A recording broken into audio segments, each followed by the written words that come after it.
আজ আমাকে নিজেকে এতটা লাকি পার্সন মনে হচ্ছে যে আমি এরকম টিম টার্গেট বেকার্সের সঙ্গে পার্ট হতে পেরেছি, যেখানটায় গ্রো করছে প্রত্যেকটা মানুষ। প্রত্যেকটা দিন প্রত্যেকটা মানুষ একটা না একটা র্যাঙ্ক অ্যাচিভার হচ্ছে। প্রত্যেকটা মানুষ নিজের লাইফে সামনের দিকে এগিয়ে যাচ্ছে সাহস নিয়ে। জব হোল্ডার, স্টুডেন্ট এবং হাউসওয়াইফরা কোনোদিন নিজের স্বপ্নগুলোকে তুলে ধরতে পারে না। সেই হাউসওয়াইফ আজকের পর্যন্ত এই প্ল্যাটফর্ম থেকেই বাড়ি থেকে খুব সুন্দর সুন্দর জায়গায় যাচ্ছে এবং খুব সুন্দরভাবে এগোতে পারছে।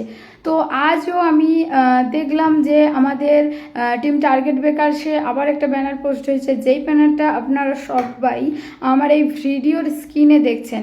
তো এই স্যার আমাদের আবার হচ্ছে কোম্পানির second rank achiever, ATC rank. তো স্যারকে তো আমি ম্যানি কংগ্রেস